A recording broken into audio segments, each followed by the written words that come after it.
আউযু বিল্লাহি মিনাশ শাইতানির রাজিম। বিসমিল্লাহির রহমানির রহিম। আমি আরম্ভ করছি পরম করুণাময় আল্লাহ তাআলার নামে, তার সঙ্গে তার প্যারা হাবিব হযরত মুহাম্মদ মুস্তাফা আহমদ মুস্তাফা সাল্লাল্লাহু আলাইহি ওয়াসাল্লামের পাক রওজা মোবারকে শ্রদ্ধাঞ্জলি জ্ঞাপন করে, বাবা শাহ আলী বাগদাদী রহমতুল্লাহ আলাইহির দরবারে শ্রদ্ধাঞ্জলি জ্ঞাপন করে, আমার পিতামাতার চরণে ভক্তি রেখে, আমার ওস্তাদ আব্দুল গনি সরকারের চরণে ভক্তি রেখে, আমার প্রতিপক্ষ শিল্পী আবুল সরকার সাহেব ওনার প্রতি সালাম রেখে আমি শুরু করতে যাচ্ছি হযরত মুহাম্মদ মুস্তাফা সাল্লাল্লাহু আলাইহি সাল্লামের জীবনী এবং মেরাজ পালা গান শুরু করছি। আর এই ভিসিডি প্রযোজনা করেছেন সঙ্গীতা। এই ভিসিডি প্রযোজনা এবং পরিবেশনায় রয়েছে সঙ্গীতা।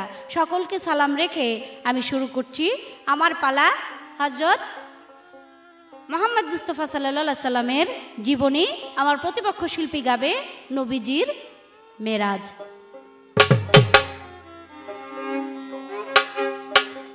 আমার পয়গাম্বর নূরে, আমার পয়গাম্বর নূরে, মায়া মেনার কোলে আসে রে, পিতায় আব্দুল্লাহর ঘরে। আমার পয়গাম্বর নূরে, আমার পয়গাম্বর নূরে, মায়া মেনার কোলে আসে রে, পিতায় আব্দুল্লাহর ঘরে। আমার পয়গাম্বর নূরে, আমার পয়গাম্বর নূরে, মায়া মেনার কোলে আসে রে, পিতায় আব্দুল্লাহর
প্রিয় বন্ধুগণ, এখন যে পালাটি আমরা গাবো সেই পালাটি আমার নবীজির জীবন কাহিনী এবং আমার নবীজির মেরাজ সম্বন্ধে আলোচনা হবে।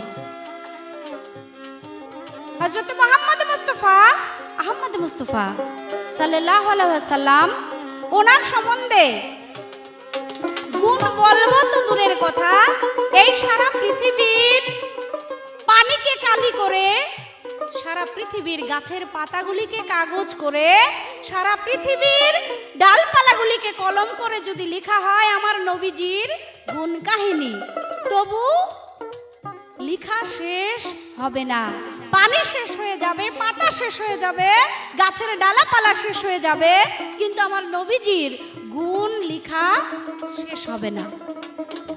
আল্লাহ বলেছে আওয়ালাল্লামা মিন নূরি খালাকাল্লাহু মিন নূরি, অর্থাৎ আল্লাহ বলেছেন যে আমি সর্বপ্রথম সৃষ্টি করেছি আমার মুহাম্মদী নূর, যাকে সৃষ্টি না করলে এই পৃথিবী সৃষ্টি করতাম না। যাকে সৃষ্টি না করলে পৃথিবী সৃষ্টি করতো না, সেই মুহাম্মদের নামের দরুদ স্বয়ং আল্লাহ তাআলা পাঠ করে। আল্লাহ বলে, বান্দারে, এই পৃথিবী যেদিন ধ্বংস হয়ে যাবে, প্রলয় হয়ে যাবে, আমার নাম নেওয়ার মতো একজন প্রাণী এই পৃথিবীতে বেঁচে থাকবে না, ওই মুহূর্তে আমার দোস্ত প্যারা হাবিব, আমার বন্ধুর নাম স্মরণ করার জন্য আমি স্বয়ং আল্লাহই সেদিন থাকবো। আমার নাম নেওয়ার জন্য কোনো প্রাণী থাকবে না, কিন্তু আমার নবীর নামের দরুদ পাঠ করব। সেই দিন সবকিছু ধ্বংস হয়ে যাওয়ার পরে আমার নবীর নামের দরুদ আমি পড়তে থাকবো, পাঠ করতে থাকবো। আমার আল্লাহ আরো বলেছেন যে আমি আমার নাম 1,00,000 বার যদি কেউ স্মরণ করে, তার সঙ্গে যদি আমার প্যারা হাবিব, আমার বন্ধুর নাম একবার কেউ স্মরণ না করে, আমি সেই নামে সন্তুষ্ট না, আমি খুশি না।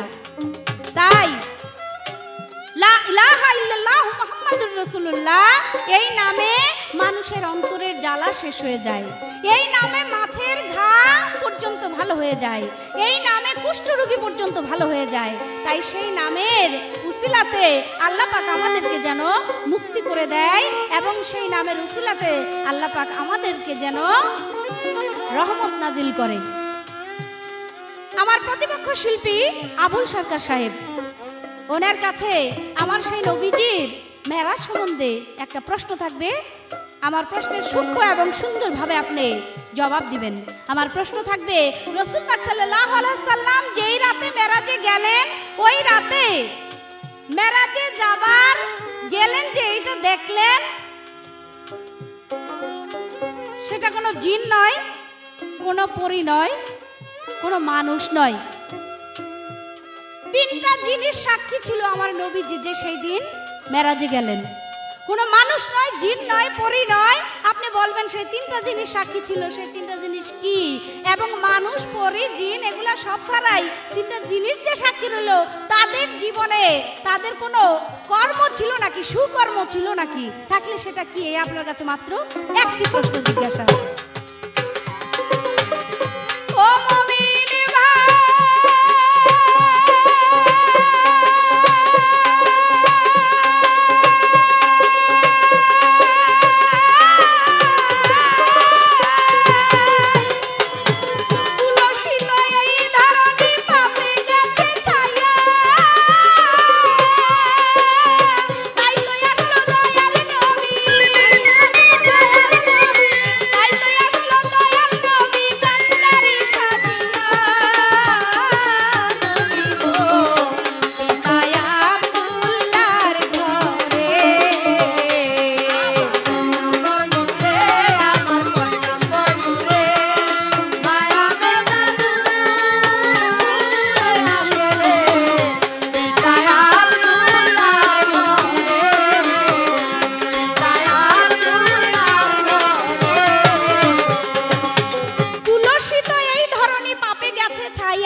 সাজিয়া।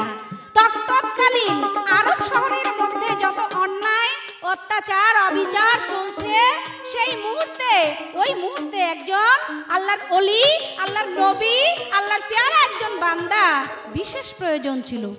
ওই অত্যাচার অত্যাচারী দেশে, অবিচারী দেশে ওই মুহূর্তে, তাই তো আল্লাহ পাক বিচার করলেন, চিন্তা করলেন যে কোথায় আমার রসুলকে, কোথায় আমার বন্ধুকে পাঠানো যায়।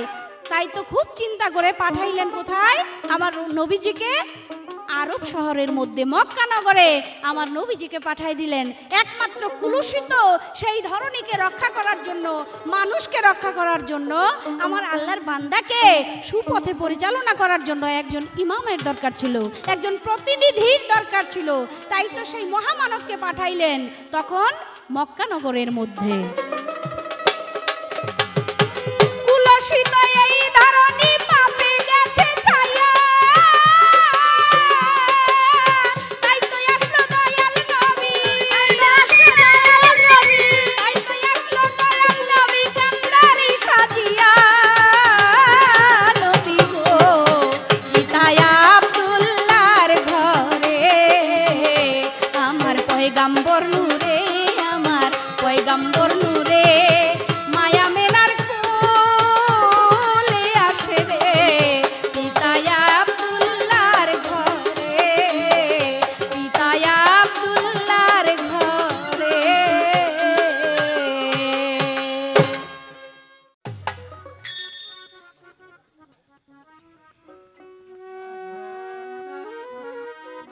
বিসমিল্লাহির রহমানির রহিম।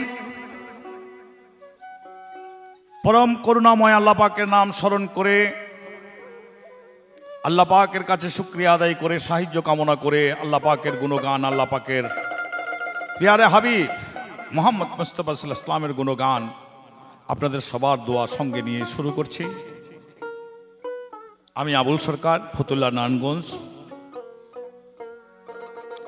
আমার ওস্তাদ হাজী শাহাবুদ্দিন, তিনি এখন আর দুনিয়ায় নাই, আল্লাহ পাক রাসূলের উসিলায় তাকে জান্নাতবাসী করুক।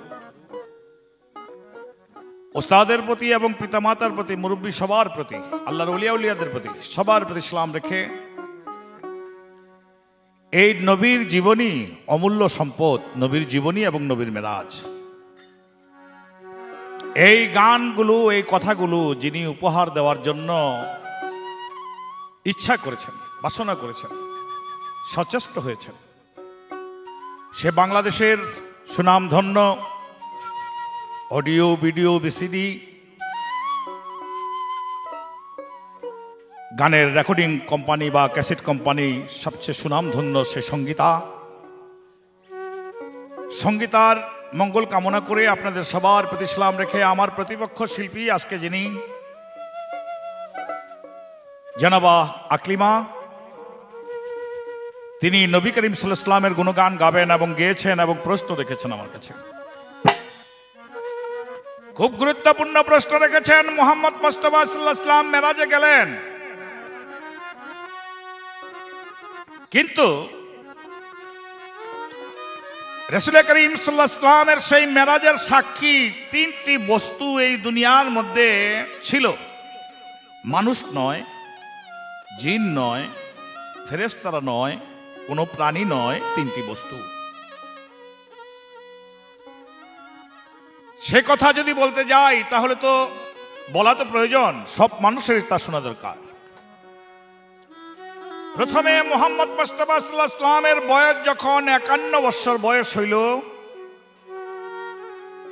রজব চাঁদের 27 তারিখ দিনগত রাত্রে মুহাম্মদ মুস্তাফা সাল্লাল্লাহু আলাইহি ওয়াসাল্লামকে আল্লাহ পাক জিবরাইলের মাধ্যমে মেরাজের দাওয়াত দিয়ে রাসূল করিম সাল্লাল্লাহু আলাইহি ওয়াসাল্লামকে মেরাজে নিয়েছিলেন, 7 আসমান পরিভ্রমণ করেছিলেন, 70,000 নূরের পর্দা পরিভ্রমণ করে আল্লাহর নৈকট্য লাভের পরে তত্ত্ব জ্ঞান আল্লাহ রসুলকে আল্লাহ পাক দান করে আবার আল্লাহর সাহায্যে বুরাকের মাধ্যমে মুহাম্মদ মুস্তাফা সাল্লাল্লাহু আলাইহি ওয়াসাল্লামকে এই মক্কার মধ্যেই রেখে গিয়েছিলেন। রাসূল করিম সাল্লাল্লাহু আলাইহি ওয়াসাল্লামের জীবনে যতগুলো মাজেজা অলৌকিক আছে, তার মধ্যে সর্বশ্রেষ্ঠ নবুয়তের মাজেজার নাম হলো আল কোরআন। পৃথিবীর মধ্যে অনেকেই অনেক কিছু বানাতে পারবে। দেখা গেছে খাজা বাবায় মাটিকে স্বর্ণ বানাই দিয়েছে, বড় বিশ্বাস মাটিকে স্বর্ণ বানাই দিয়েছেন, রাসূল করিম সাল্লাল্লাহু আলাইহি ওয়াসাল্লাম মাটিকে স্বর্ণ বানাই দিয়েছেন, কিন্তু সবচেয়ে বড় মাজেজা যেটা আল কোরআন, এই আল কোরআন আর কেউ পৃথিবীর মধ্যে পয়দা করতে পারবে না। এটা হলো 1 নম্বর মাজেজা।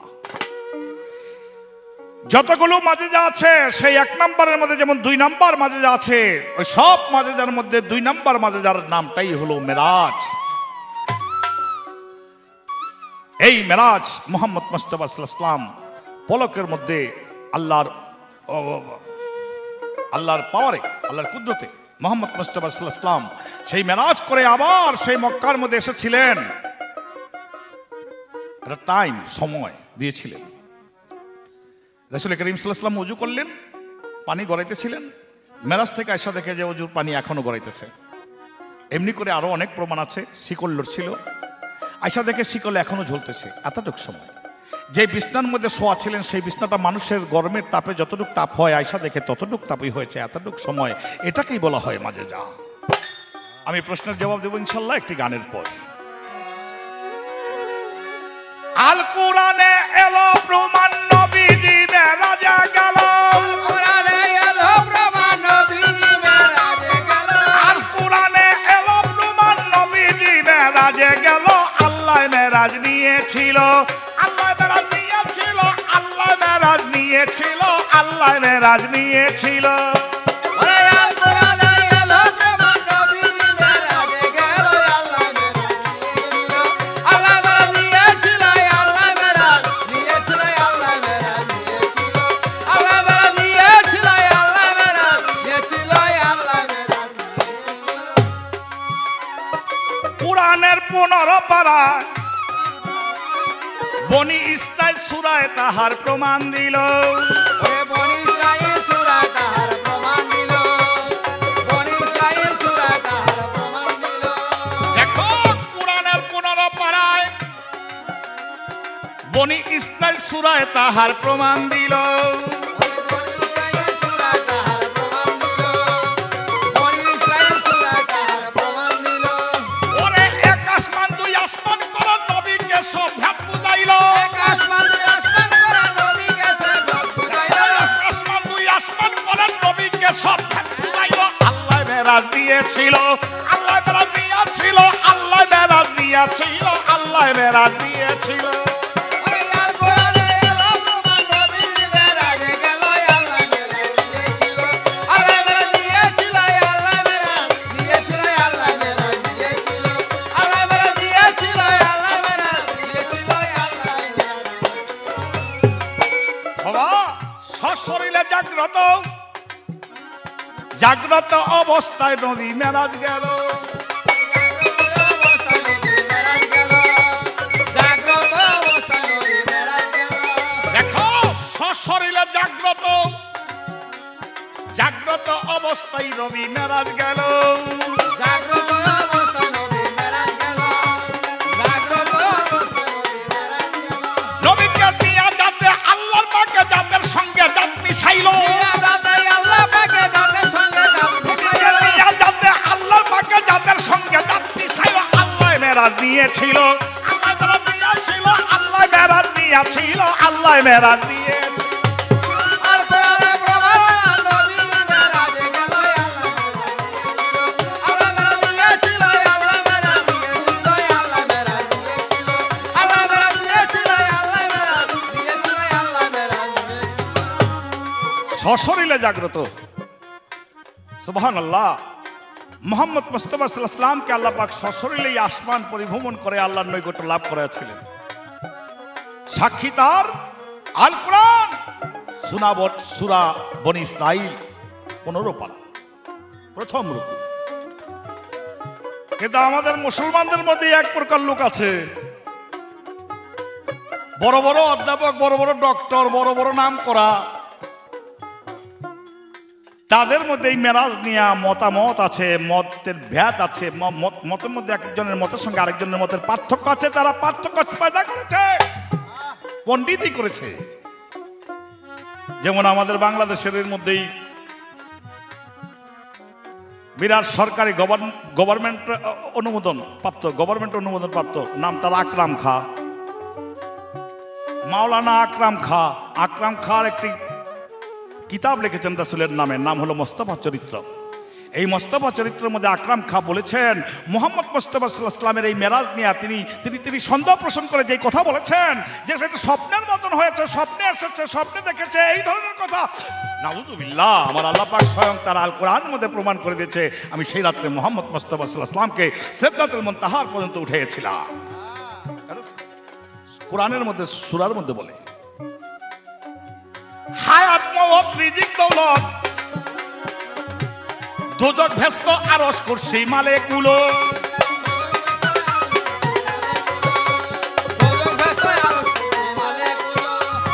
আবুল সরকার বলে নবী পলকেই দেখিয়া আইলো। আবুল সরকার বলে নবী পলকে দেখিয়া আইলো। আবুল সরকার বলে নবী পলকে দেখিয়া আইলো। আল্লাহ বেড়া দিয়েছিল, আল্লাহ বেড়া দিয়েছিল, আল্লাহ বেড়া দিয়েছিল, আল্লাহ বেড়া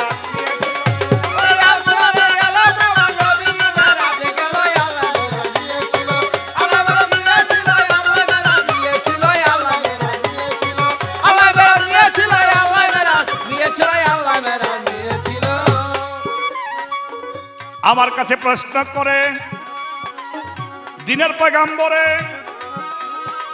মেরাজে গিয়েছিলেন কও দেখি আমারে। তিনটি বস্তু সাক্ষী হিসাবে ছিল, কোনো মানুষ না, কোনো প্রাণী না।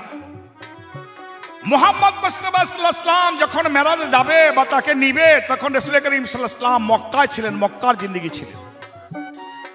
রাসূল করিম সাল্লাল্লাহু আলাইহি ওয়াসাল্লামকে বোরাকে উঠাইয়া নিয়ে যাওয়া হইল জেরুজালেম, বাইতুল মুকাদ্দাস। বাইতুল মুকাদ্দাস যেখানে মুসলমানদের আরেকটি কাবা, দ্বিতীয় কাবা, সেই বাইতুল মুকাদ্দাস নিয়ে যাওয়া হইল।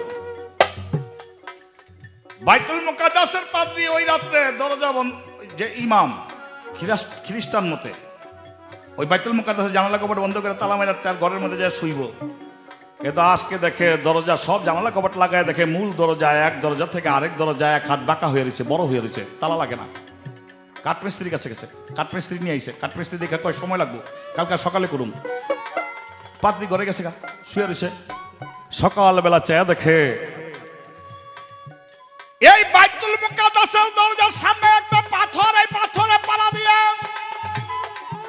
মানুষ মসজিদের ভিতরে যাইতো। পাথরটা কই গেছে, চলে আয়, পাথরটা দেখি না কেন, পাথরটা গেল কই? তখন পাথর আল্লাহর হুকুমে গায়বী থেকে আওয়াজ দেয়, বলছে আমার দিকে তাকিয়ে দেখো, আমার উপরে মোহাম্মদ মুস্তাফা সাল্লাল্লাহু আলাইহি ওয়াসাল্লাম পাও রেখে মসজিদের মধ্যে ঢুকছিল। আমি বলেছিলাম এর উপরে যদি আরেকজনের পাও রাখে তাহলে তো আমি গুনাহগার হয়ে যাব, আমাকে দোয়া করেন। রাসূলের দোয়ায় আমি শূন্যে উঠে আছি। একটা পাথর, যত নবীর ওই এক মোহাম্মদ মুস্তাফা সাল্লাল্লাহু আলাইহি ওয়াসাল্লাম ব্যতীত আর সব পয়গম্বরই ওই মসজিদের মধ্যে যাইতেন নামাজ পড়তে। ওই পাথরের মধ্যে আংটার মতো, পাথরের উপর দিয়ে একটু ছিদ্রির মতো আছে, ওই ছিদ্রির ভিতর দিয়ে রশি দিয়া যেই বাহনে করে যাইতো উট বা ঘোড়া, ওই রশিটার ভিতর দিয়ে উঠে তাদের প্যাঁচ দিয়ে থুয়ে দিত। কিন্তু 700 বছর ধরে কোনো নবী আসে না, বা 600 বছর ধরে কোনো নবী আসে না। এই কারণে ছিদ্রটা ময়লা পড়তে পড়তে বন্ধ হয়ে গেছে। পাদ্রী সকালবেলা দেখে ওটা ছিদ্র হয়ে রয়েছে।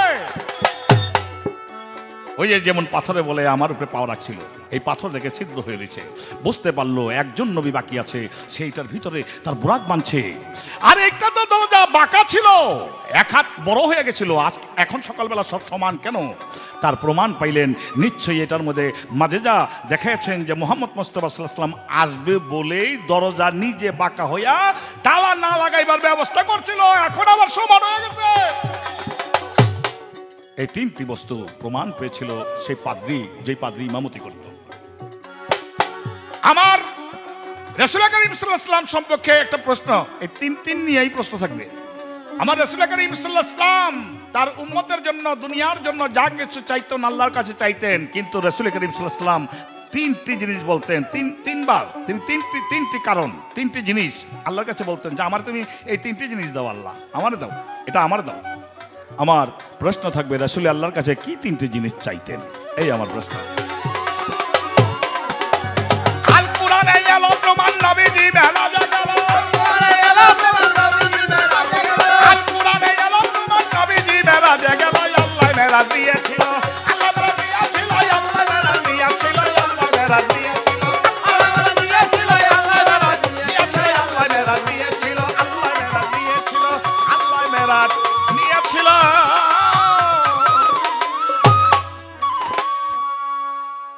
প্রিয় শ্রোতা মণ্ডলী, আমার প্রশ্নের উত্তর খুবই সঠিক এবং সুন্দরভাবে দিলেন আবুল সরকার সাহেব।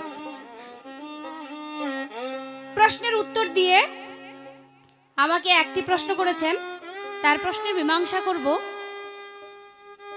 হযরতে মুহাম্মদ মুস্তাফা আহমদ মুস্তাফা সাল্লাল্লাহু আলাইহি ওয়াসাল্লাম যখন এই পৃথিবীতে এসেছেন, সমস্ত পৃথিবীর শোভা বর্ধন করলেন আমার রসুল পাক।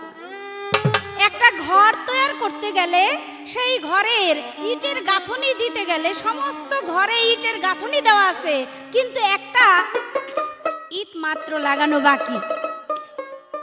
তার জন্য সমস্ত ঘরের সৌন্দর্যটাই যেন একেবারে ম্লান হয়ে গেছে। তাই আমার হুজুরে পাক সাল্লাল্লাহু আলাইহি সাল্লামকে আল্লাহ এইভাবে এই পৃথিবীতে পাঠাইছেন। 1,24,000 পয়গাম্বর, মতান্তরে 2,24,000 পয়গাম্বরের সর্বশেষ আখেরি নবী এবং সাইয়্যিদুল মুরসালিন নবী, সর্বশেষ নবী এবং সর্বপ্রথম, যাকে প্রথম সৃষ্টি করে সর্বপ্রথম তাকে দেওয়া হয়েছে অ্যাপয়েন্টমেন্ট, তারপরে পোস্টিং করা হয়েছে। সর্বপ্রথম তাকে সিলেকশন করে, তারপরে অ্যাপয়েন্টমেন্ট দিয়ে, তারপরে তাকে সর্বশেষে পোস্টিং করা হয়েছে এই পৃথিবীর বুকে। তো তাকে এই পৃথিবীতে যদি না পাঠানো হইতো, 1,24,000 পয়গাম্বর, মতান্তরে 2,24,000 পয়গাম্বরের সৌন্দর্য হইতই না, শোভাবর্ধন হইতই না। তাই আমার নবীজিকে পাঠাইয়া এই পৃথিবীর সৌন্দর্য বাড়ানো হয়েছে। তাছাড়া যেখানে আমার রসুল পাক জন্মগ্রহণ করেছে, সেই এলাকাতে যেমন গজবে পরিণত হয়েছিল, অভাব অনটন লেগেই ছিল, যেমন খরা, বৃষ্টি, অতিবৃষ্টি, অনাবৃষ্টি, মানে সমস্ত কিছু যেন উলট পালট হয়ে গেছিল। তাই তো আমার রসুল পাক সাল্লাল্লাহু আলাইহি সাল্লামকে ওই মরুভূমির ভিতরে, কঠিন মরু সাহারার মধ্যে পাঠাইয়া যেন রহমত বর্ষিত করলো, রহমতের বৃষ্টি বর্ষণ হইল আমার রসুল পাক জন্ম নেওয়ার সঙ্গে সঙ্গে। সে জন্ম নেবার পরে দাই হালিমা স্বপ্ন যোগে খবর পেল যে মহামানব এসেছে মক্কা নগরের মধ্যে। স্বপ্ন যোগে খবর পেয়ে, তাই তো তৎকালীন একটা নিয়ম ছিল যে শিশুদেরকে যার ঘরে জন্মগ্রহণ করে তার ঘরে লালন পালন করা হইতো না, শিশুদের দিয়ে দিত দাই মাতা কাছে, আরেকজনে তাকে লালন পালন করত। তাই তখন যেই দিন আমার রসুল পাক জন্মগ্রহণ করেছে, সেই দিন অনেক মানুষ এসেছিল মক্কায় বাচ্চা নেবার জন্য, কিন্তু দাই হালিমা এসেছিল একটা রুগ্ন গাধা নিয়ে, একেবারে রোগাসোগা একটা গাধা, এবং দাই হালিমা তখন গরিবও ছিল। সবাই বড় লোকের সন্তান নিয়ে যাওয়া হয়ে গেল গা, ধনীদের সন্তান দুলাল নেওয়া হইল, কিন্তু দাই হালিমা সর্বশেষ আমার নবীজির পিতামাতা, তৎকালীন পিতা তো ছিলই না, গর্ভে থাকতে পিতা মারা গেছে, তার মাতা ছিল গরিব। এই গরিবের সন্তানকে নিয়ে গেল কে? দাই হালিমা। দাই হালিমা যখন আমার নবীজিকে তার ওই গাধার পিষ্টে চড়াইলেন, চড়ানোর সঙ্গে সঙ্গে দেখা গেল যে সেই রুগ্ন গাধাটা একেবারে তরতাজা সতেজ হয়ে গেল, সুস্থ হয়ে গেল। শুধু তাই নয়, আমার নবীজিকে যখন তার বাড়িতে পৌঁছাইলেন, পৌঁছানোর সঙ্গে সঙ্গে তার ওই এলাকার যত ছাগল ছিল আর যত পশু ছিল, সমস্ত পশুর স্তন একেবারে শুকাইয়া ছোট হয়ে গেছিল, কোনো পশুর স্তনে দুগ্ধ ছিল না। নবীজি যখন ওই এলাকাতে পদার্পণ করলেন, সমস্ত পশুর স্তন দুগ্ধে যেন পরিপূর্ণ হয়ে গেল।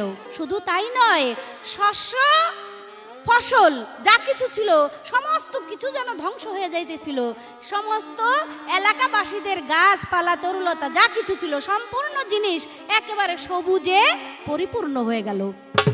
শুধু তাই নয়, আমার রসুল পাক যে বাড়িতে গেলেন, দাই হালিমার বাড়িতে, ওই বাড়ির মধ্যে ছিল একটা কূপ, ওই কূপটা শুকাইয়া তার ভিতর থেকে একজন লোক এসে আমার নবীজিকে সালাম দিয়ে আবার সেখানে চলে গেল। আবার সেখানে সুন্দর পরিষ্কার পানি এলো। কেন? সে বলল, হুজুর আপনাকে সালাম। সালাম দিয়ে সে ভিতরে চলে গেল। ওই পানি নাপাকের ছোঁয়া ছিল, অনেক বেদিন ইহুদিদের ছোঁয়া ছিল, তাই তো অপবিত্র পানি শেষ হয়ে আবার পবিত্র পানি এলো, সুন্দর পানি এলো সেই কূপের ভিতরে।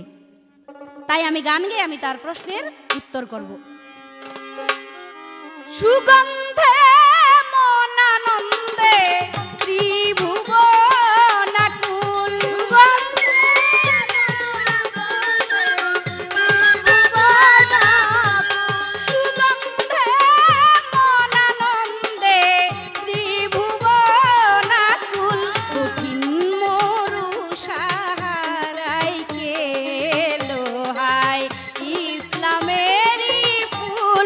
কঠিন মরু সাহারাই কে এলো হায় ইসলামেরই ফুল মরু সাহারাই কে এলো হায় ইসলামেরই ফুল কঠিন মরু সাহারাই কে এলো হায় ইসলামেরই ফুল ফেরেশতা হুর গেলে মান জিন করি ইনসান ফেরেশতা হুর গেলে মান জিন করি ইনসান আউলিয়া আম্বিয়া চাহে দেওয়ানা মাস্তান আউলিয়া আম্বিয়া দেওয়ানা মাস্তান ফেরেশতা হুর গেলে মান জিন করি ইনসান আউলিয়া আম্বিয়া চাহে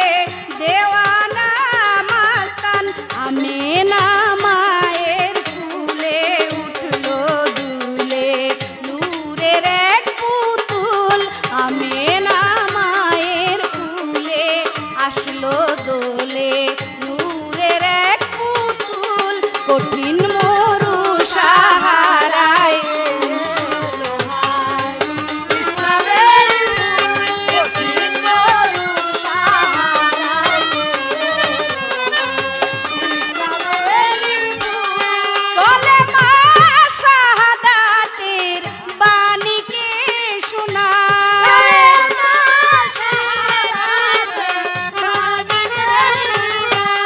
অন্ধকার করলেন আলো এসে দুনিয়ায় অন্ধকার করলেন আলো এসে দুনিয়ায় কলেমা শাহাদাতের বাণীকে শোনায় অন্ধকার করলেন আলো এসে দুনিয়ায় বাগিচায় তার গুণ গায় ফুলো শাখায় পাপিয়া বুলবুল বাগিচায় তার গুণ গায় ফুলো শাখায় পাপিয়া বুলবুল মরু সাহারায় কে এলো হায় ইসলামেরই ফুল কঠিন মরু সাহারায় কে এলো হায় ইসলামেরই ফুল রহমতের মেঘ বেয়ে ওই নামলো এসে কে রহমতের মেঘ বেয়ে ওই নামলো এসে কে বিশ্বভুবনে আজি চাহে যাহাকে বিশ্বভুবনে আজি চাহে যাহাকে রহমতের মেঘ বেয়ে ওই নামলো এসে কে বিশ্বভুবনে আজি চাহে যাহাকে দেওয়ান খালেকে শুধু পাইতে তাকে হয়েছে আকুল দেওয়ান খালেকে আজি পাইতে তাকে হয়েছে আকুল মরু সাহারায় কে এলো হায় ইসলামেরই ফুল কঠিন মরু সাহারায় কে এলো হায় ইসলামেরই ফুল বন্ধুগণ আবুল সরকার সাহেব আমাকে যে প্রশ্ন করেছে খুবই সুন্দর সে প্রশ্ন কি আমার রাসূল পাক সাল্লাল্লাহু আলাইহি সাল্লাম সারা জীবন সে উম্মতের জন্য কেঁদেছে ইয়া উম্মতি বলতে বলতে তার প্রাণ পাখি চলে গেছে দেহ থেকে কিন্তু সেই নবী নিজের জন্য তিনটা জিনিস জীবনে সে শুধু চেয়েছে সে তিনটা জিনিস কি চেয়েছে আমার প্রতিপক্ষ আমাকে এই প্রশ্ন করেছে আমার রাসূল পাক সাল্লাল্লাহু আলাইহি সাল্লাম নামাজ হজ যাকাত ইবাদত বন্দেগীর শেষে মোনাজাত করে আল্লাহ পাকের দরবারে শুধু এটাই বলতো মাবুদ গো তুমি আমাকে তিনটা জিনিস দাও কি দাও তুমি আমাকে মিসকিন করে দাও তুমি আমাকে মিসকিনের মতো আখিরাত দাও আর তুমি আমাকে মিসকিনের মতো চলার শক্তি দাও কেন আমার রাসূল পাক সাল্লাল্লাহু আলাইহি সাল্লাম তার মায়ের গর্ভে থাকাকালীন পিতা মারা গেছে সে একদম এতিম হয়ে গেছে গা 6 বছরের বয়সের কালে তার মা জননী মারা গেছে সে আরো এতিম হইল অবশেষে আব্দুল মুতালেবের কাছে সে লালিত পালিত হইতো, সেও মারা গেল, সে আরো এতিম হয়ে গেল। আবু তালেবের ভালোবাসায় সে চলতো, সে আরো এতিম হয়ে গেল। অবশেষে যখন বিবাহ করলেন বিবি খাদিজাকে, এই খাদিজার ভালোবাসার ছায়ায় সে বহুদিন এই দুনিয়াতে মনের শান্তি পেয়েছে। তার খাদিজাও চলে গেল এই পৃথিবী ছেড়ে। অবশেষে তাকে যে ভালোবাসতো আরেকজন মহিলা, তার মা জননী ছাড়া, দাই হালিমা ছাড়া, যাকে বলা হয় উম্মে আয়মান, এই উম্মে আয়মানও চলে গেছে। একেবারে সে এমন ভাবে নিঃস্ব হয়ে গেল, মানসিক ভাবে সে ভেঙে পড়লো। তাই তো আমার রাসূল পাক সাল্লাল্লাহু আলাইহি সাল্লামকে এতিম করা হয়েছে। কেন? আল্লাহ বলছে আমি আমার দোস্তকে আমি এতিম করেছি, এতিমের দুঃখ যেন সে বোঝে।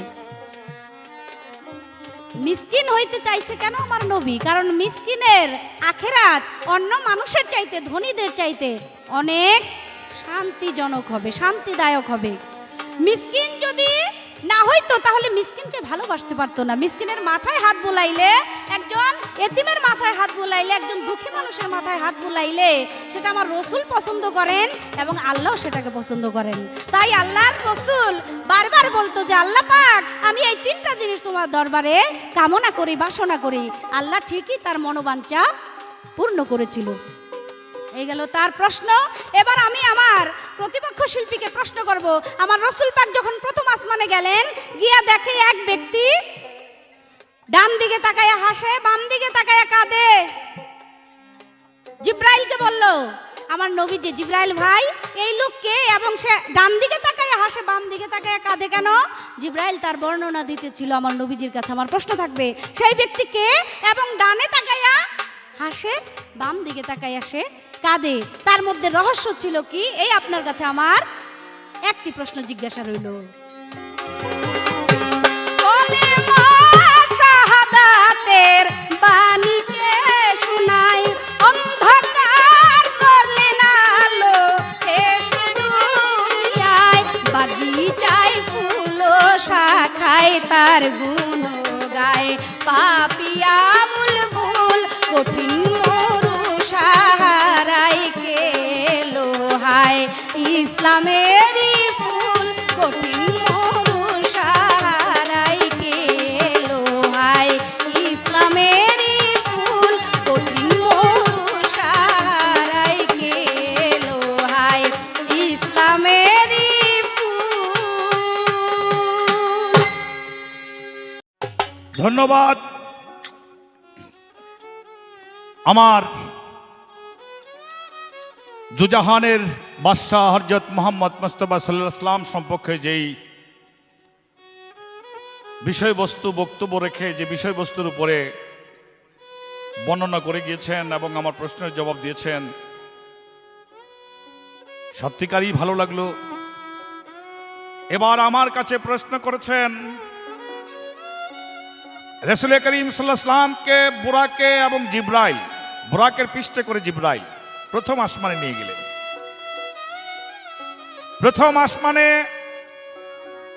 যাওয়ার পর রাসূল করিম সাল্লাল্লাহু আলাইহি ওয়াসাল্লাম এক ব্যক্তি, এক নবী আমাকে প্রশ্ন করেছেন, যিনি যে একবার হাসে একবার কাঁদে। নবী তাকে প্রশ্ন করলেন হাসা কান্নার ব্যাপার, সে প্রশ্নের ব্যাখ্যা করলেন, হাসা কান্নার ব্যাপারে জানাইলেন, কেন হাসলেন কেন কাঁদলেন। সে বড় দারুণ কথা রে বাবা, এই যে আমরা বাবার সন্তান, যে কোনো এক ব্যক্তি তিনি একজন বাবার সন্তান, কিন্তু এই ব্যক্তিটা যদি এইটুকু উপলব্ধি করতে পারতো যে এই সন্তান যখন ব্যথা পায় তখন বাবার মনে কতটুকু ব্যথা লাগে, এই সন্তান যদি কষ্টে থাকে বাবার মনে কতটুকু কষ্ট লাগে, এই সন্তান যদি দুজকে যায় তো বাবার মনটা কই থাকে, এই কথাটা যদি একটু অনুভব করতে পারতো কোনো সন্তান, করে না। আমার কাছে যে প্রশ্নটি করেছেন সেই প্রশ্নের জবাবটা এরকম। আমাদের মানব জাতির আদি পিতা, আমাদের মানব জাতির পিতা, সব মানুষের পিতা, যিনি যাকে বলা হয় হযরত আদম, তিনি আমাদের বাবা, এক বাবা, মানব জাতির বাবা। হযরত মুহাম্মদ মুস্তাফা সাল্লাল্লাহু আলাইহি ওয়াসাল্লামকে যখন প্রথম আসমানের মধ্যে নেওয়া হইল তখন দেখে স্বর্ণের একটা কুরসির মধ্যে এক ব্যক্তি বসে আছে, জিব্রাইল বললেন আপনি ওনাকে সালাম করুন। রাসূল করিম সাল্লাল্লাহু আলাইহি ওয়াসাল্লাম বললেন ওয়ালাইকুম সালাম। সেই কুরসির মধ্যে যিনি বসে আছে তিনি বললেন ওয়ালাইকুম সালাম। রাসূল বললেন আসসালামু আলাইকুম। জিব্রাইল ফেরেশতাকে ওই কুরসির মধ্যে যিনি বসে আছেন তিনি বললেন ইনি কে? বলে এটা আপনার এক সন্তান, নাম তার মুহাম্মদ, আখেরি পয়গম্বর, আল্লাহর সঙ্গে মেরাজ করবে। সেই কুরসির মধ্যে যিনি বসা ছিলেন তিনি হলেন মানব জাতির পিতা আদম সফিউল্লাহ। তিনি এই কথা শুনে আনন্দিত হইয়া কুরসির থেকে উঠে মুহাম্মদ মুস্তাফা সাল্লাল্লাহু আলাইহি ওয়াসাল্লামের কুলে কুলে বুকে বুকে বুক লাগাইয়া আলিঙ্গন করলেন। আর এইটুকু ভাবলেন যে আমি পিতা হিসেবে ধন্য আল্লাহর দরবারে যে আমারই তো সন্তান মুহাম্মদ, এই মুহাম্মদ আল্লাহর নৈকট্য লাভের জন্য আল্লাহ পাক তাকে আজকে আসমানের উপরে এনেছে, এটা আমারই গৌরব। কারো সন্তান যদি দুনিয়ার মধ্যে সম্মানিত হয় তাহলে সেই সন্তানের গৌরবে বাবার গৌরব হয়ে যায়।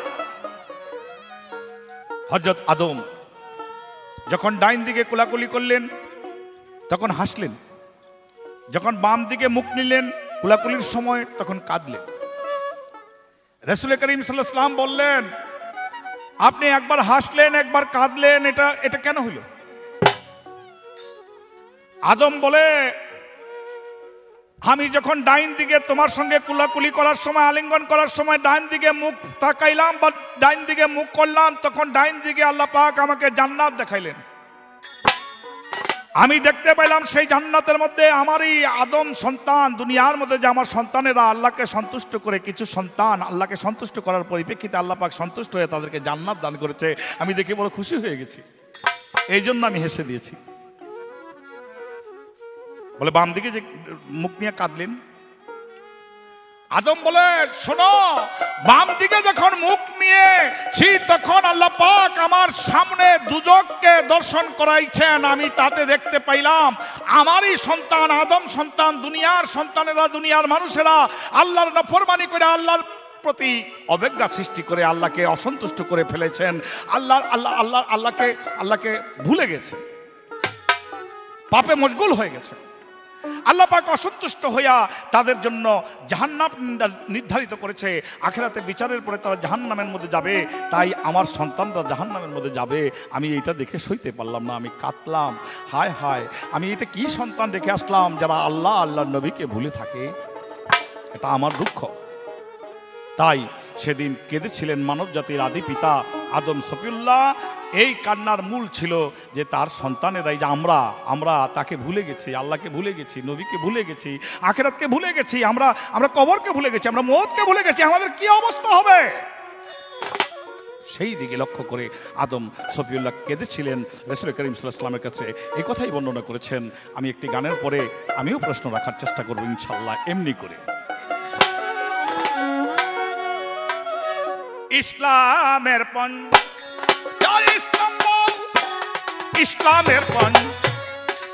স্তম্ভ করিতে ভিত্তি স্থাপন, এলো আমন্ত্রণ একদিন আরো হতে এ ধরাতে গেল আমন্ত্রণ একদিন।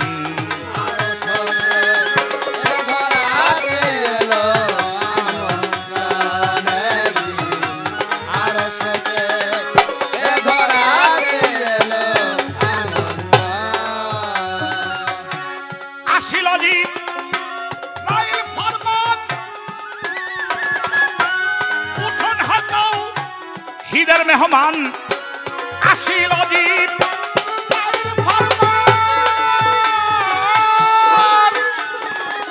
ফরমান, আসিল অজিব রাইল ফরমান, উঠো হেতাও ঈদের মেহমান, অপেক্ষায় রবের নবজান, অপেক্ষায় রবের নবজান, শীঘ্র কর আরোহণ, এলো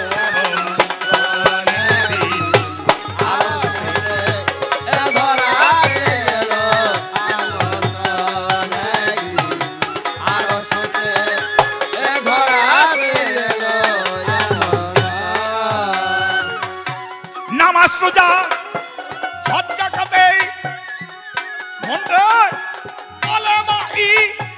মানের সাথে নামাজ পূজা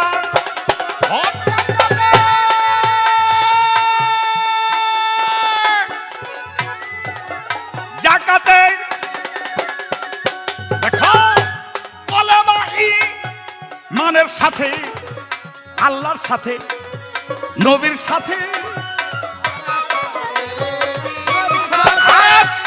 আল্লাহর সাথে নবীর সাথে প্রেমের আলিঙ্গন হবে আরো সাথে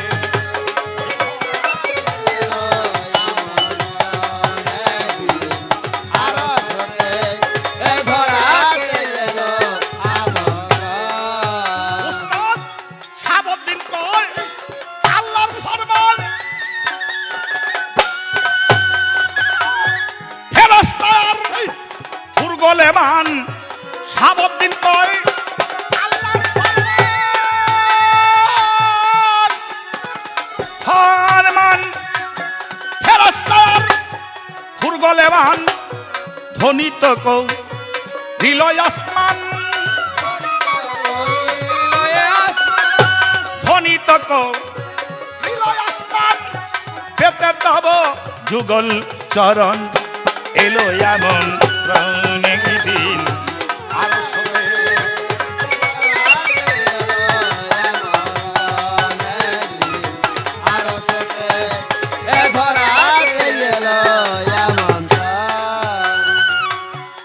শাহাবুদ্দিন কয় আল্লাহর ফরমান আমার ওস্তাদ হাজী শাহাবুদ্দিন কয় আল্লাহর ফরমান ফেরেশতা আর হুর গোলেমান ধ্বনিত করিল আসমান পেতে তব যুগল চরণ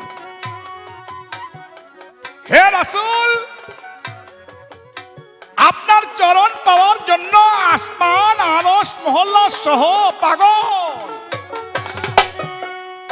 শুধু চরণের জন্য শুধু কদমের জন্য মুহাম্মদ মুস্তাফা সাল্লাল্লাহু আলাইহি ওয়াসাল্লামকে সাত আসমানের কাছে নিয়ে জিবরাইল বললেন আমি আর যেতে পারবো না এর উপরে গেলে আমার নূরের পাখা আল্লাহর নূরই তো ইয়ার কিন্তু আল্লাহর যে তাজেল্লি নূর পর্দা নূরের পর্দা সাত আসমানের উপরে ওখানে গেলে আমি পুরো ছাই হয়ে যাব তো এখান থেকে আপনার যেতে হবে বোরাকও যেতে পারবেন তো আল্লাহ পাকের আশায় বসে রইলেন রপ রপ নামক এক বাহন আসলেন সেই বাহনে মুহাম্মদ মুস্তাফা সাল্লাল্লাহু আলাইহি ওয়াসাল্লামকে উঠাইয়া নূরের পর্দার মধ্যে নিয়ে নামাই দিলেন রাসূলের পায়ের জুতা ছিল জুতা খুলতে লাগলো সঙ্গে সঙ্গে আরশ মহল্লা ভেঙে পড়তে চায় আমার আল্লাহ পাক ডাক দিয়া বলে জুতা খুলবেন না বলে আল্লাহ এটা কি কোন মুসা নবী কহুতের পর্বতে আপনার সঙ্গে দেখা করতে জুতা পায়দা গেছিল দেখে ধমক দিছিলেন বেয়াদব কইয়া এখন আমি জুতা পায়দা কেমনে আসি আপনার কাছে আল্লাহ বলে মুসা নবী আর তুমি এক না এই আরশ মহল্লা তোমার জুতার তোমার পায়ের যে জুতা ওই জুতার মধ্যে ধুলা লাগিয়া রইছে এই ধুলার পরশ পাইয়া আমার নূরের আরশ ধন্য হইয়া যাইতে চায় তাই জুতা খুলল না এটা কিতাবের কথা এর ভাব বুঝতে হবে এর ভাব মানে হলো যে মুহাম্মদ মুস্তাফা সাল্লাল্লাহু আলাইহি ওয়াসাল্লামের মর্তবা কত বড় হতে পারে যার জুতার ধুলির মর্তবা এত বড় হতে পারে সেই রাসূল করিম সাল্লাল্লাহু আলাইহি ওয়াসাল্লামের মর্তবাটা কত বড় হতে পারে এখানে তার বিষয়বস্তুটা বিষয়টা বুঝার ব্যাপারটা ভাবের ব্যাপারটা তাই শাহাবুদ্দিন কয় আল্লাহর ফরমান ফেরেশতার হুর গোলেমান শাহাবুদ্দিন কয় আল্লাহর ফরমান দেখো ফেরেশতার হুর গোলেমান ধ্বনিত করিল আসমান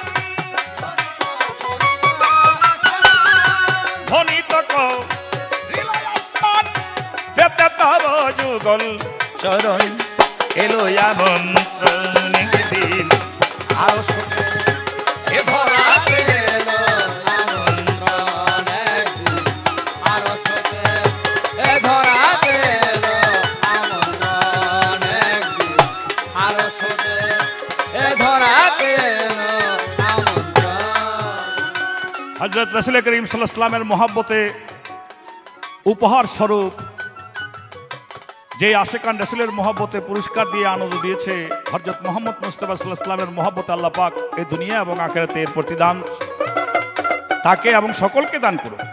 দোয়া করার ক্ষমতা নাই, কিন্তু ভরসা রাখি আল্লাহর প্রতি। আমার এবার প্রশ্ন, এক ব্যক্তি কাঁদে, এই মুহূর্তে রাসূল একটা কথা কর সঙ্গে সঙ্গে তার কান্না নাই, হাইসা দিছে। আমার প্রশ্ন, কাঁদছিল কে?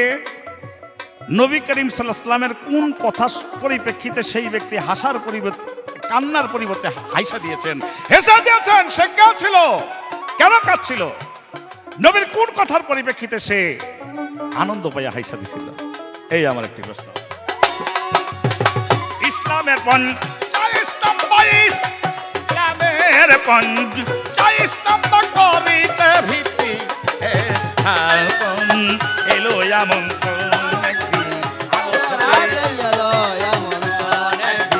আরশ হতে এ ধরাতে,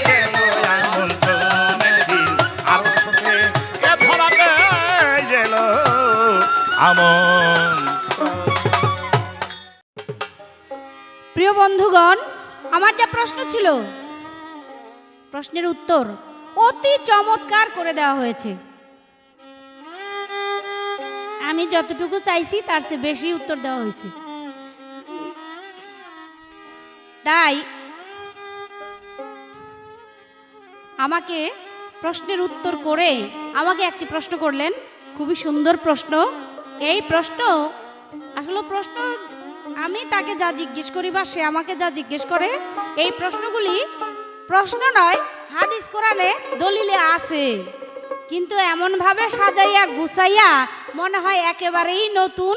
এইভাবে প্রশ্ন জিজ্ঞেস করার মতো দক্ষতা বর্তমান জামানার অনেক শিল্পীরই কম আছে। কথায় কয় না, পুরান চাল ভাতে পারে,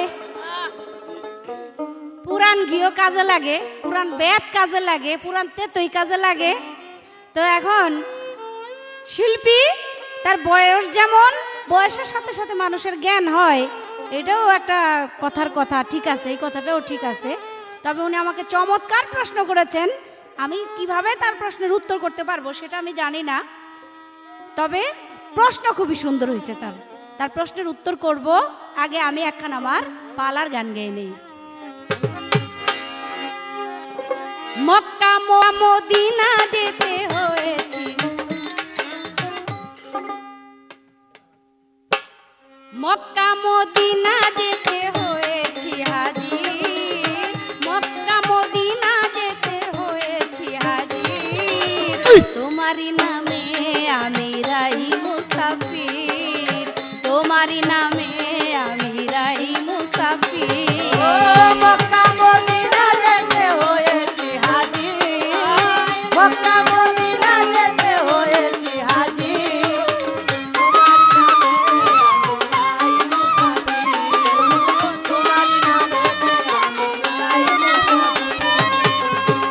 যথা হাবিবে রাসূল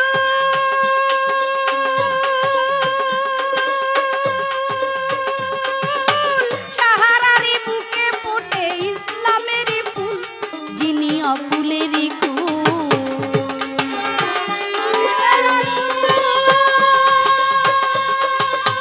সাহারারি বুকে ফোটে ইসলামেরই ফুল, যিনি অকুলেরই কুল, দর্শন পাইতে আমার প্রিয় নবীজি, দর্শন পেতে আমার প্রিয় নবীজি, দর্শন পাইতে আমার প্রিয় নবীজির, তোমারই নামে আমি রাই মুসাফির, তোমারই নামে আমি রাই মুসাফির।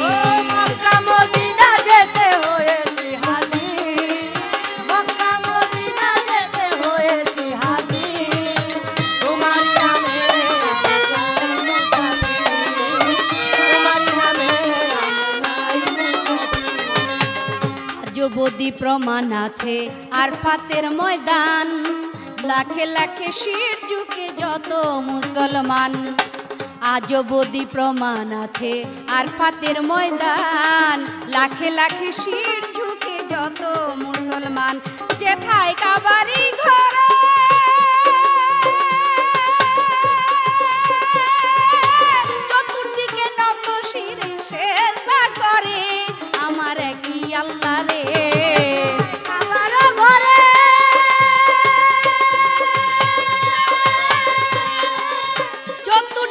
শির ঝুঁকে সেজদা করে আমার একই আল্লাহ রে।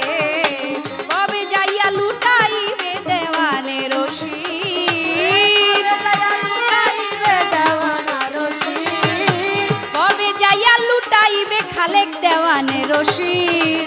তোমারই নামে আমি রাই মুসাফির, তোমারই নামে আমি রাই মুসাফির। মক্কা মদিনা যেতে হয়েছি হাজির, মক্কা মদিনা যেতে হয়েছি হাজির, তোমারই নামে আমি লাই মুসাফির, তোমারই নামে আমি লাই মুসাফির। আবু বক্কর ওসমান উমর আলী খাতুনে জান্নাত মাগো নবীর দুলালি। আবু বক্কর ওসমান উমর আলী খাতুনে জান্নাত মাগো নবীর দুলালি। সেথায় হাসান আর হোসেন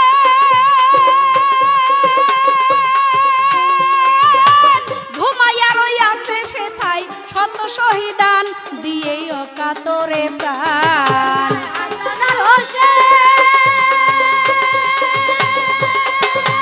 ঘুমাইয়া রইয়াছে সেথায় কত শহীদান দিয়ে অকাতরে প্রাণ।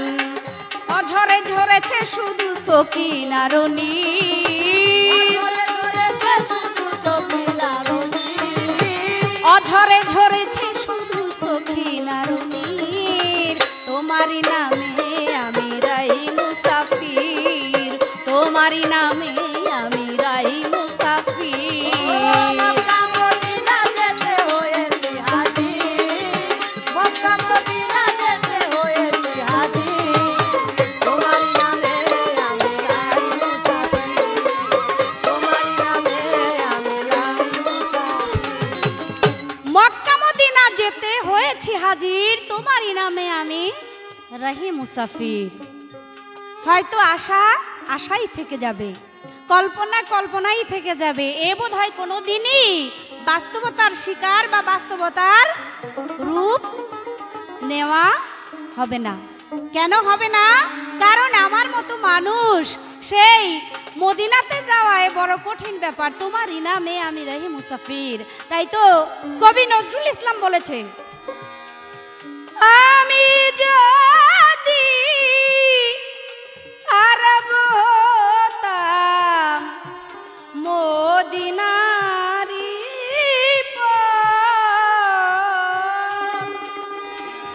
সে পথ দিয়ে হেঁটে যেত নূর নবী হযরত। আমি যদি আরব হতাম মদিনারি পথ, আমি যদি আরব হতে মদিনারি পথ, সে পথ দিয়ে হেঁটে যেত নূর নবী হযরত। এটাও আশা আশাই থেকে যাবে, কারণ আমি সেই আরবের পথও হতে পারবো না, এবং আমার গায়ের উপর দিয়ে, আমার বুকের উপর দিয়ে কখনো নবী আর হেঁটেও যাবে না। নজরুল ইসলাম লিখেছে, আমি যদি আরব হতাম মদিনার পথ।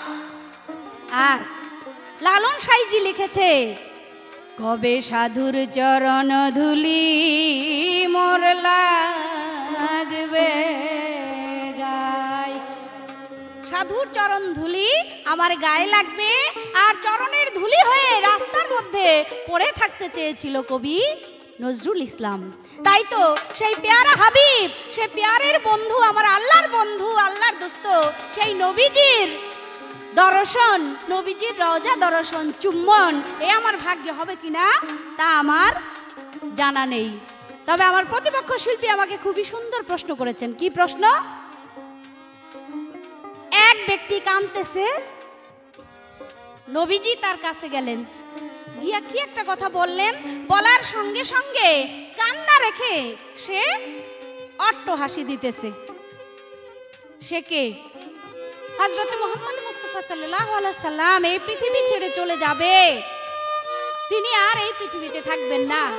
তাই তো এই কথা যখন মা ফাতেমা শুনতে পারলেন, শোনার সঙ্গে সঙ্গে তার দুই চোখ বেয়ে অঝরে পানি ঝরতেছে, কাঁদতেছে এবং বলতেছে, বাবা আপনি যে চলে যাবেন তাহলে আমি থাকবো কি নিয়ে? আমার ছোটবেলা মা জননী মারা গেছে, আমি আপনার মুখের দিকে তাকাইয়া, আপনার মুখ পানে তাকাইয়া আমার সমস্ত দুঃখ যাতনা কষ্ট আমি ভুলে গেছি। এখন আমি কাকে দেখে ভুলবো আমার কষ্ট? আমার রাসূল পাক সাল্লাল্লাহু আলাইহি সাল্লাম বললেন, মা তুমি কেঁদো না, কারণ তোমাকে রেখে আমি একা একা নিজেও থাকতে পারবো না। আমি যাইতেছি আগে আগে, তুমি আমার পরেই আসতেছো। 6 মাসের মধ্যে তুমি চলে আসবে, তুমি থাকবে না। তুমি যেমন একা থাকতে পারবে না আমাকে রেখে, আমিও তোমাকে রেখে একা থাকতে পারবো না। এই কথা শোনার সঙ্গে সঙ্গে মা ফাতেমা অট্টহাসি শুরু করলেন, কান্না থামাইয়ে দিয়া তার বুকের ভিতরে যেন জান্নাতের হাওয়া বইতে লাগলো, যে তাহলে আমার আর বেশি দিন একা থাকা হবে না, থাকতে হবে না। এই ছিল আমার প্রতিপক্ষ শিল্পীর প্রশ্ন, তার প্রশ্নের মীমাংসা করলাম। এবার আমার প্রশ্ন থাকবে আবুল সরকার সাহেবের কাছে। আমরা যারা মানুষ, আমরা নামাজ পড়ি, আমার নবীও নামাজ পড়ছে। আমরা কার নামাজ পড়ি? আল্লাহর নামাজ। আমার প্রশ্ন থাকবে, আমার আল্লাহ সে কার নামাজ পড়ে? সে কার নামাজ পড়ে? কি নামাজ? এই আপনার কাছে আমার একটি মাত্র প্রশ্ন, আপনি সুন্দর করে আমার এই প্রশ্নখানার মীমাংসা করবেন। যথা হাবিবে রাসূল সাহারারি বুকে ফোটে ইসলামেরই ফুল, যিনি অকুলেরই কুল। যথা হাবিবে রাসূল সাহারারি ফুটে ফুটে ইসলামেরই ফুল, যিনি অকুলেরই ফুল। দর্শন পাইতে আমার প্রিয় নবীজি,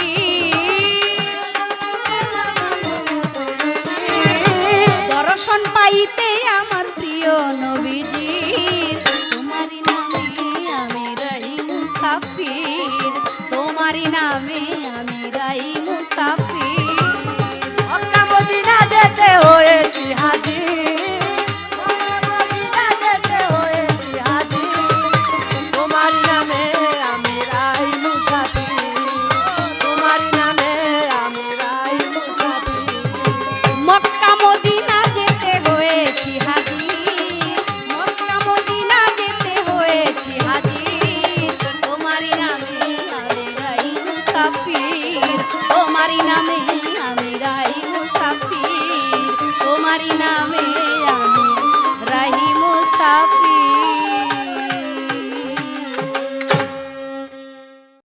ধন্যবাদ। আমার যে প্রশ্ন ছিল যে এক ব্যক্তি কাঁদতেছিল, নবী করিম সাল্লাল্লাহু আলাইহি ওয়াসাল্লামের একটি কথা শুনে তার কান্নার পরিবর্তে হাসি পাইতে লাগলো। সে খাতুন জান্নাত মা ফাতেমা যখন শুনলেন রাসূল করিম সাল্লাল্লাহু আলাইহি ওয়াসাল্লামের ইন্তেকালের ভাব বা বুঝলেন বা শুনলেন রাসূল চলে যাবে, তখন নবী করিম সাল্লাল্লাহু আলাইহি ওয়াসাল্লামের মহব্বতে সে কাঁদতেছিল। রাসূল প্রশ্ন করেছিল, কাঁদো কেন? বলে, বাবা আপনি চলে গেলে আমি থাকবো কি নিয়ে? নবী করিম সাল্লাল্লাহু আলাইহি ওয়াসাল্লাম মা ফাতেমাকে ইশারা দিয়া বললেন, তোমার মুখ কানটা আমার মুখের সামনে একটু আনো। মা ফাতেমা কান রাসূল করিম সাল্লাল্লাহু আলাইহি ওয়াসাল্লামের মুখ পবিত্র মুবারক মুখ মুবারকের কাছে, ঠোঁট মুবারকের কাছে যখন নিলেন, তখন রাসূল বললেন, কোনো চিন্তা করো না, তোমার সঙ্গে আমার সঙ্গে সবার আগেই সাক্ষাৎ হবে, 6 মাসের মধ্যেই তুমি আমার কাছে চলে আসতেছ। এই কথা শুনে মা ফাতেমা হাসিয়া দিলেন, কারণ নবী করিম সাল্লাল্লাহু আলাইহি ওয়াসাল্লামকে ওই জগতের মধ্যে আবার গিয়ে পাওয়া এর চেয়ে বড় আনন্দ আর নাই দুনিয়ার মধ্যে, আখিরাতে নাই। আমার প্রশ্নের জবাব দিয়ে আমাকে আবার নতুন করে প্রশ্ন করেছেন। আমরা নামাজ পড়ি আল্লাহর হুকুমে, নিয়ত করি আল্লাহর। আমরা রুকুতে গিয়ে বলি সুবহান রাব্বিল আযীম, সেজদায় গিয়ে বলি সুবহান রাব্বিল আলা, আল্লাহর উদ্দেশ্যে মাথাটা নত করি, সেজদা দেই। এই মাথা, এই সেজদা আর কেউ পাওয়ার উপযুক্ত নয় এই পৃথিবীর মধ্যে। একটা প্রশ্নের জবাবেই তার মীমাংসা হয়ে যায়, অর্থাৎ যে এই মাথা বানাইছে, যেই মানুষটাকে বানাইছে, সেই একমাত্র এই মাথার মালিক, সেই একমাত্র এই মানুষটার মালিক, সেই মালিক হলো আমার আল্লাহ মালিক ইয়াউমিদ্দিন। তো মোহাম্মদ মুস্তাফা সাল্লাল্লাহু আলাইহি ওয়াসাল্লামকে যখন বোরাকে নিয়ে 7 আসমান পর্যন্ত নিলেন, তারপর যখন রব রব নামক বাহনে করে মোহাম্মদ মুস্তাফা সাল্লাল্লাহু আলাইহি ওয়াসাল্লামকে কাবা কাউসানে এক ময়দানের মধ্যে নামাইয়া দিলেন, মোহাম্মদ মুস্তাফা সাল্লাল্লাহু আলাইহি ওয়াসাল্লাম একটু ভয় পাইলেন একা একা বলে। মোহাম্মদ মুস্তাফা সাল্লাল্লাহু আলাইহি ওয়াসাল্লাম এই মুহূর্তে একটি আওয়াজ পাইলেন, ওই আওয়াজটা লাগলো যেন আবু বকর সিদ্দিকের কণ্ঠের আওয়াজ। আমার আল্লাহ পাক আবু বকর সিদ্দিকের কণ্ঠের আওয়াজ দিয়ে একটি ফেরেশতা ওইখানে আগেই তৈরি করে রেখেছিলেন কিতাব বলে। আল্লাহ সব জানেন, তাই রাসূল যে ভয় পাবে এটাও জানেন। তাই আবু বকর সিদ্দিকের কণ্ঠে বললেন, আপনি ভয় পাইয়েন না। রাসূল মনে করলেন যে আবু বকর সিদ্দিক আমার সাথে আছে, তাহলে আমার ভয় নাই। 2 নাম্বার, আপনি একটু আস্তে যান, আল্লাহ এখন নামাজ পড়তেছে। সুবহানাল্লাহ, আল্লাহ বলে নামাজ পড়তেছে। রাসূল আস্তে আস্তে চলে গেলেন, আল্লাহর নামাজ শেষ হয়ে গেলেন। লা মুকামে মুকামে রিয়াতের মধ্যে যখন মোহাম্মদ মুস্তাফা সাল্লাল্লাহু আলাইহি ওয়াসাল্লামকে নিয়ে গেলেন, মোহাম্মদ মুস্তাফা সাল্লাল্লাহু আলাইহি ওয়াসাল্লামকে তো কথাবার্তা তো অনেক হইল। এর মধ্যে আল্লাহ পাক বললেন, রাসূল বললেন, হে আল্লাহ, আমরা আপনার হুকুমে নামাজ আদায় করি। সৃষ্টির মাখলুকাতের মধ্যে যাহা আছে সবাই আপনার ইবাদত বন্দেগী করে, কিন্তু শুনতে পাইলাম আপনি নামাজ আদায় করেন। তো আল্লাহ, আমরা নামাজের মধ্যে বলি সুবহান রাব্বিল আযীম, সুবহান রাব্বিল আলা, তো আপনি কি বলেন? আপনার আল্লাহ কি? কার নামাজ পড়েন? আল্লাহ মুহাম্মদ মুস্তাফা সাল্লাল্লাহু আলাইহি ওয়াসাল্লামের কথা শুনে বললেন, আমার কোনো আল্লাহ নাই, আমি কারো নামাজ পড়ি না। আমার নামাজ তোমার নামাজের মতো না। আমার নামাজের মধ্যে সুবহান রাব্বিল আলা নাই, আমার নামাজের মধ্যে সুবহান রাব্বিল আযীম নাই। আমি আজকে মুহাম্মদ আল্লাহর নবী রাসূল আপনাকে এই মেরাজের মধ্যে আনার পরিপ্রেক্ষিতে আমি আপনাকে স্মরণ করে আপনার নামের দরুদ দিয়া আজকে আপনার নামের নামাজ আদায় করতেছি। এই নামাজটির নাম হলো রহমতের নামাজ। আজকে আপনি আমার কাছে আসার পরিপ্রেক্ষিতে আমার তরফ থেকে শুধু রহমত বর্ষণ হইতে থাকবে এই নামাজের মাধ্যমে। তাই আমার নামাজের মধ্যে সুবহান রাব্বিল আযীম নাই, আমার নামাজের মধ্যে আছে মুহাম্মদ রাসূলুল্লাহ। আমার নামাজের মধ্যে সুবহান রাব্বিল আলা নাই, আমার নামাজের মধ্যে আছে মুহাম্মদ রাসূলুল্লাহ। আমি আপনাকে স্মরণ করি। এই নামাজের আরেকটি অর্থ হয় স্মরণ, যেমন জিকিরের একটি অর্থ হয় নামাজ। কখনো কখনো এমনি করেই নামাজের একটি অর্থ হয়ে যায় আল্লাহকে স্মরণ করা। এমনি করে যদি তাই হয়, তাহলে ওই রাত্রে মুহাম্মদ মুস্তাফা সাল্লাল্লাহু আলাইহি ওয়াসাল্লামকে স্মরণ করার ভাব ওই ছিল আল্লাহ পাকের নামাজ। এই জন্য বলা হয়েছে যে আল্লাহ পাকের নামাজে আছে, একটু পরে যান। মুহাম্মদ মুস্তাফা সাল্লাল্লাহু আলাইহি ওয়াসাল্লামের নামের নামাজ সেদিন আমার রাসূল করিম সাল্লাল্লাহু আলাইহি ওয়াসাল্লামের উপরে আল্লাহ পাক আদায় করেছিলেন, যা রহমত স্বরূপ রাসূলের উম্মতের জন্য বর্ষণ হতে থাকে।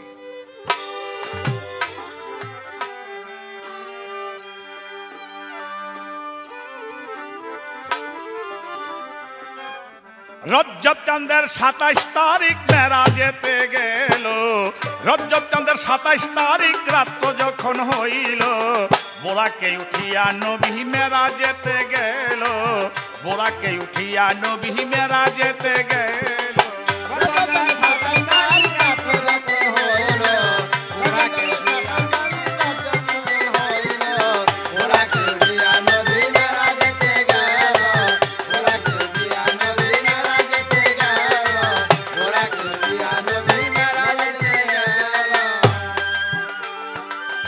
মানুষের যা হয় না সম্ভব,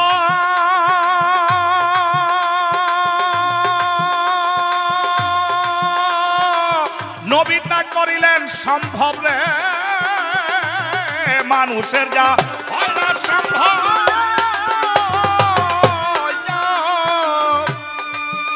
আমার নবী তাহা করলেন সম্ভব রে। পলকেতে দেখিয়া সব আবার মক্কায় আইল, পলকেতে দেখিয়া সব আবার মক্কায় আইল। বোরাকে উঠিয়া নবী মেরাজেতে গেল, বোরাকে উঠিয়া নবী মেরাজেতে গেল।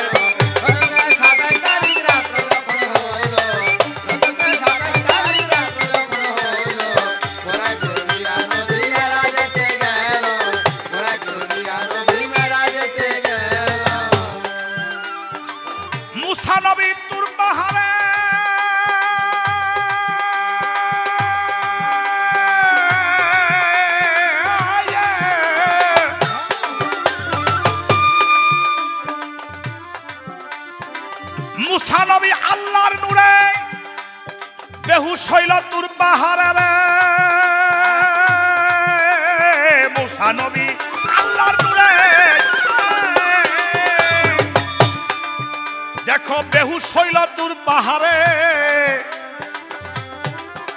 আরে দেখতে না পাইল আল্লাহর নবীজি দেখেছিল। মুসা দেখতে না পাইল আল্লাহর নবীজি দেখেছিল। ওরাকে দিয়া নবী মেরাজেতে গেল, ওরাকে দিয়া নবী মেরাজেতে গেল। রজতে 27 তারিখ রাত্রে যখন হইল, রজতে 27 তারিখ রাত্রে যখন হইল, ওরাকে দিয়া নবী মেরাজেতে গেল, ওরাকে দিয়া নবী মেরাজেতে গেল। 27 মানের উপরে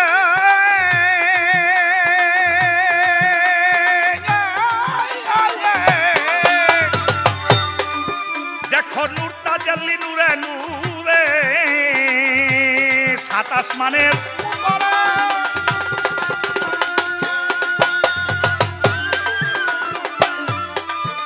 আগো নূর তাজাল্লি নূরে নূরে নূরের আরশ নবীজিরে তাজিম কইরাছিল। ও সেই নূরের আরশ নবীজিরে তাজিম কইরাছিল। ওরাকে দিয়া নবী মেরাজেতে গেল, ওরাকে দিয়া নবী মেরাজেতে গেল। রজতে 27 তারিখ রাত্রে যখন হইল, রজতে 27 তারিখ রাত্রে যখন হইল, ওরাকে দিয়া নবী মেরাজেতে গেল, ওরাকে দিয়া নবী মেরাজেতে গেল। 70,000 নূরের পর্দা পার হইয়া মাহমুদারে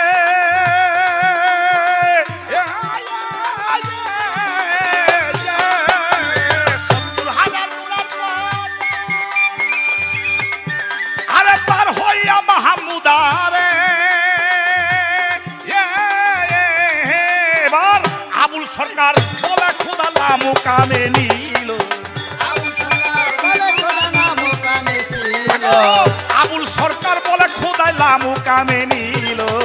ওরাকে দিয়া নবী মেরাজেতে গেল, ওরাকে দিয়া নবী মেরাজেতে গেল।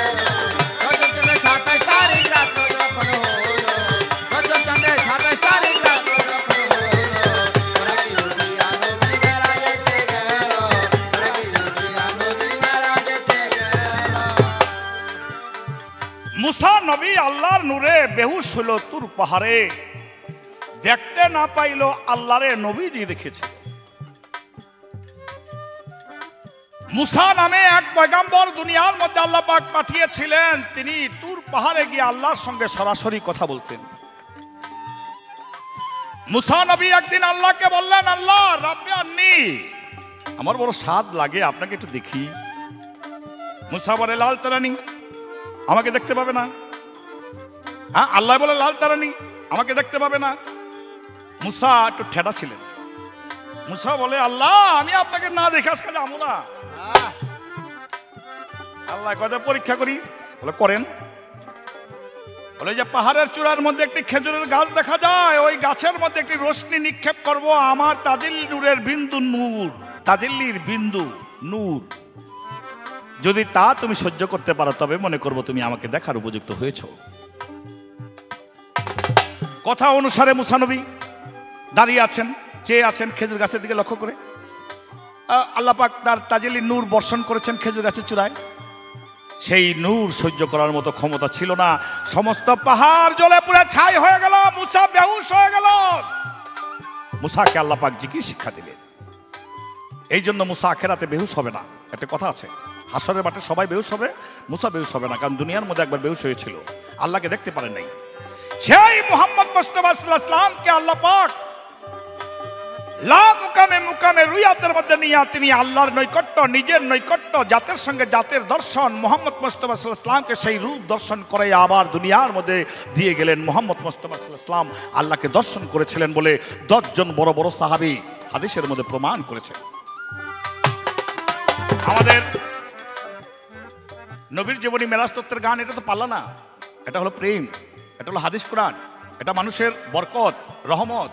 মানুষের ঘরে এই ক্যাসেট বাজলে মানুষের ছেলে সন্তানরা শিক্ষাপ্রাপ্ত হবে, রাসূল সম্পর্কে জ্ঞান হবে। তাই সবার প্রতি অনুরোধ, এই ক্যাসেট শুনে মুহাম্মদ মুস্তাফা সাল্লাল্লাহু আলাইহি ওয়াসাল্লাম সম্পর্কে অবগত হওয়ার জন্য সবার প্রতি অনুরোধ রইল।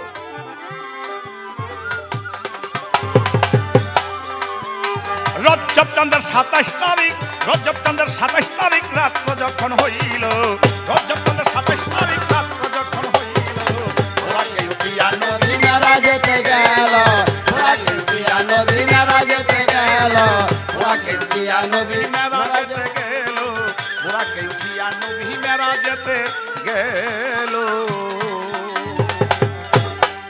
আপনাদের গানে খুশি হয়ে এই গান কমিটির পক্ষ থেকে 2টা টাকার মালা আপনাদেরকে উপহার দেওয়া হলো।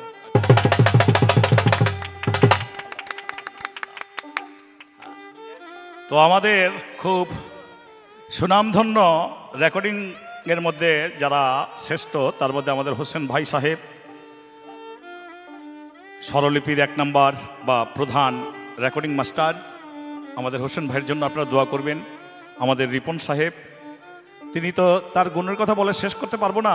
যাই হোক, সবচেয়ে বড় ব্যাপার যেটা সেটা হলো এই আল্লাহ নবীর কথা সবার মধ্যে পৌঁছে দিবার মধ্যে যেই অবদান, সেই অবদানে রিপন সাহেব, আমাদের হোসেন সাহেব, সঙ্গীতা কমপ্লেক্স, আমরা সবাই তাদের জন্য দোয়া করবেন। আসলে আমাদেরকে পুরস্কার দিয়েছেন এটা নয়, পুরস্কারটা মোহাম্মদ মুস্তাফা সাল্লাল্লাহু আলাইহি ওয়াসাল্লামের নামের মহব্বতে দিয়েছেন। আল্লাহ পাক রাসূলের মহব্বতে দুনিয়া এবং আখিরাতে সবাইকে এর বিনিময়ে কল্যাণ দান করুক। সবাই আমরা দোয়া করি, আপনারাও দোয়া করবেন আমাদেরকে। আমিন আমিন। সবার প্রতি সালাম। আসসালামু আলাইকুম।